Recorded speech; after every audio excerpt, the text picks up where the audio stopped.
Kitab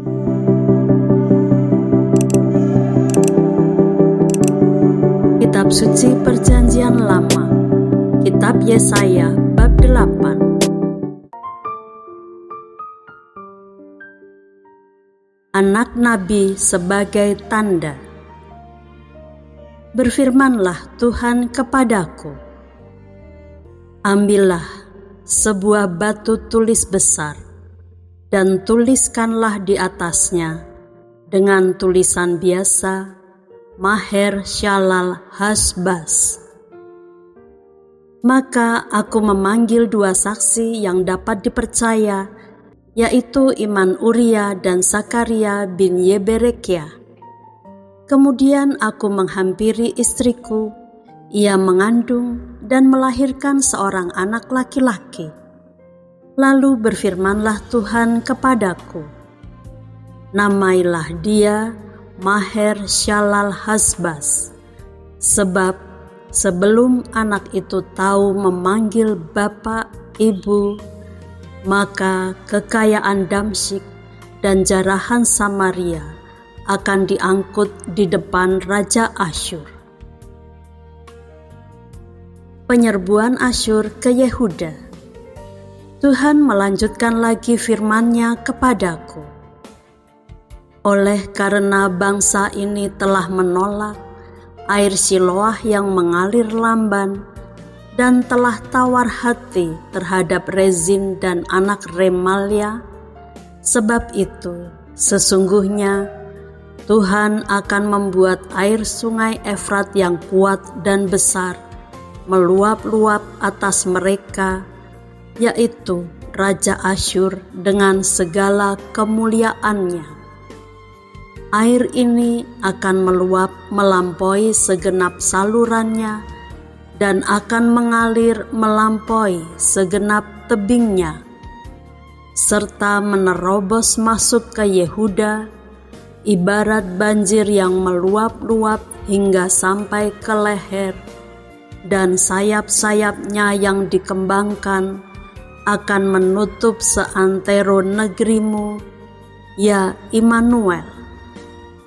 Ketahuilah, hai bangsa-bangsa, dan terkejutlah, perhatikanlah, ya segala pelosok bumi, berikat pingganglah dan terkejutlah, berikat pingganglah dan terkejutlah.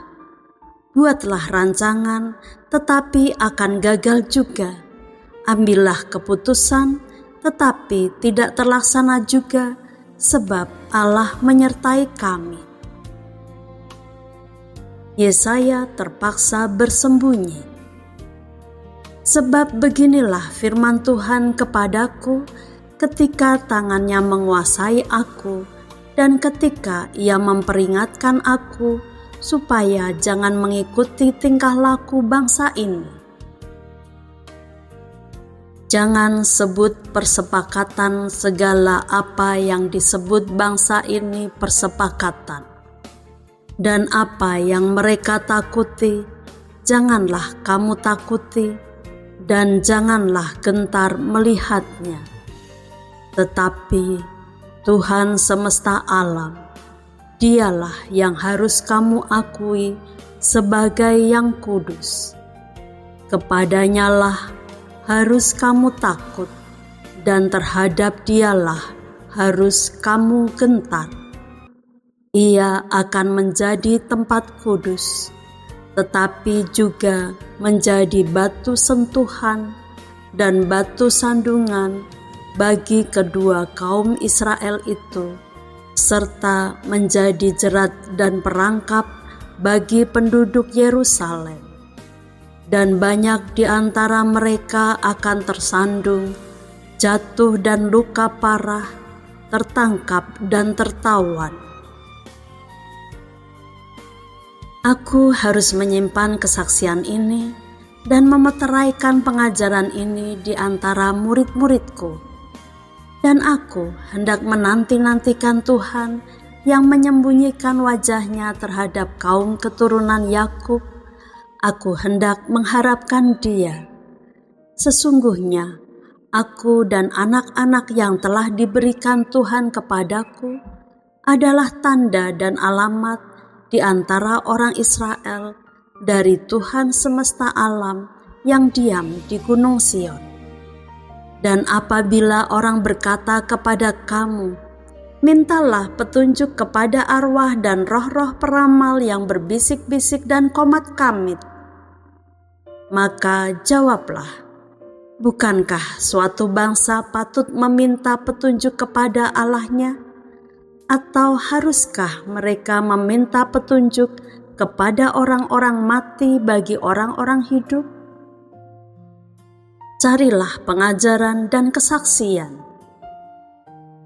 Siapa yang tidak berbicara sesuai dengan perkataan itu, maka baginya tidak terbit fajar. Mereka akan lalu lalang di negeri itu, melarat dan lapar, dan apabila mereka lapar, mereka akan gusar dan akan mengutuk rajanya dan Allahnya. Mereka akan menengadah ke langit dan akan melihat ke bumi, dan sesungguhnya hanya kesesakan dan kegelapan, kesuraman yang mengimpit, dan mereka akan dibuang ke dalam kabut. Kelahiran Raja Damai. Tetapi tidak selamanya akan ada kesuraman untuk negeri yang terimpit itu. Kalau dahulu Tuhan merendahkan tanah Zebulon dan tanah Naftali, maka di kemudian hari Ia akan memuliakan jalan ke laut, daerah seberang sungai Yordan, wilayah bangsa-bangsa lain.